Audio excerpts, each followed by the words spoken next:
Welcome to our channel. Today we how to save with Thumbtack, full guide step by step clearly.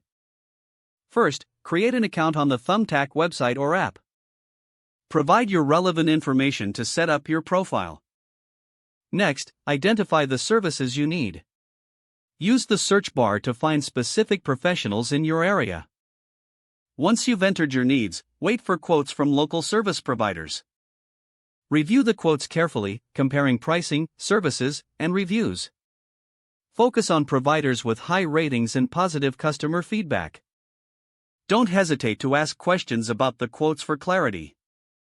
Consider reaching out to multiple providers to gauge their communication style. Look for any special offers or discounts that may be available. As you compare options, take notes on the pros and cons of each provider. Once you've narrowed down your choices, check their availability. Schedule consultations if needed to ensure a good fit. Before making a final decision, review the provider's credentials thoroughly. Confirm that they have the necessary licenses and insurance.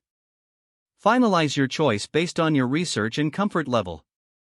Once selected, communicate directly with the provider to discuss specifics. Make sure to clarify payment terms and total costs upfront.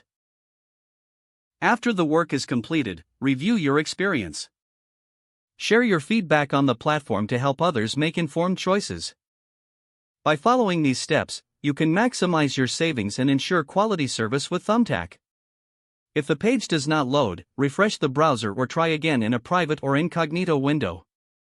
Make sure you are using the correct email address, then retype it carefully to avoid small typos. If your password is not accepted, use the reset option and create a new strong password you can remember. Check your spam folder for verification or security emails, then complete any requested confirmation steps.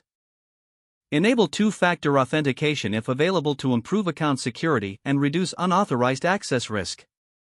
After signing in, review your profile details so your contact information and settings are accurate and current. If you see an error message, note it down and try again after restarting your device and internet connection. Don't forget to like this video and subscribe to our channel for more step-by-step tech guides.